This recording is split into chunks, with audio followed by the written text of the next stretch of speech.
Hello, I am Akshata Kumbar and welcome back to the daily news bulletin of Jagran English. Let's begin with the first big story of the day. The political commotion in Maharashtra amid the impasse over BJP and Shiv Sena over the issue of power sharing in the new government refuses to die. In a dramatic development, Shiv Sena leader Sanjay Raut met NCP chief Sharad Pawar, further sparkling of speculations about the possibility of Sena exploring options for a non-BJP government in the state. The meeting comes a day after the NCP said that it was ready to join hands with Sena to form a government, but only when it walks out of the alliance with the BJP.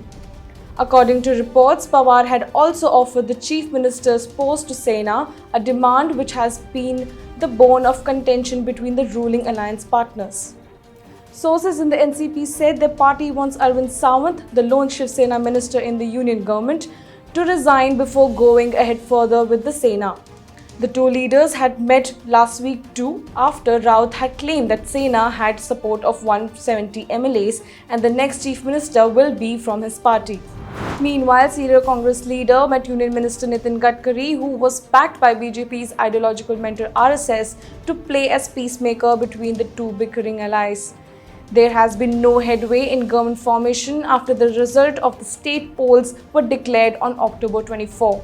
Delhi's air quality continued to be in the very poor category on Wednesday as schools reopened in the national capital after 5 days. The air quality had improved on Tuesday from the previous days, giving some respite to the people suffering from pollution. The meteorological department forecast a partly cloudy sky with possibility of very little rain, only thunder showers towards the evening today. The maximum temperature is expected to be 31 degrees while the minimum will be 18 degrees Celsius. The Supreme Court on Monday, while observing that people are not safe even inside their house due to the atrocious pollution situation in the Delhi NCR, ordered an immediate and complete stop to stubble burning by farmers in Punjab, Haryana and Uttar Pradesh, blamed for 46% of the pollution. The court also noted that people in the NCR were losing precious years of their lives and cannot be left to die due to the current pollution situation, which should not be there in a civilized country, adding it had no sympathy for the farmers indulging in burning of stubble as they are putting lives of others at risk. The feud between the lawyers and the police escalated even more on Wednesday morning, with lawyers holding protests for third consecutive day at several city courts in Delhi against the alleged high-handedness by police personnel in the November 2 and the November 4 incidents at the Hazari court and Saket courts respectively. One lawyer, identified as Ashish, even tried to self-immolate himself by pouring gasoline on himself outside the court complex. However, he was stopped in time by his colleagues.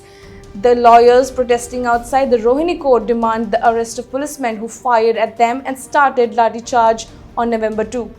The lawyers' protest continued even as the strike called by Delhi police personnel ended late on Tuesday night after the top officials assured them that their demands would be fulfilled and an investigation will be carried out into the alleged incidents of violence against their colleagues.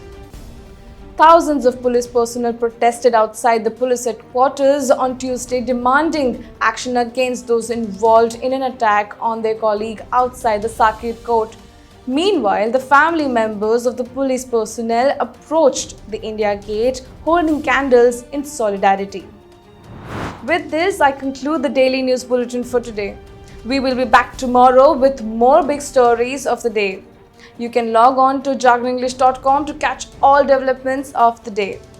You can also follow us on Twitter, Facebook, Instagram and YouTube. Thank you and goodbye.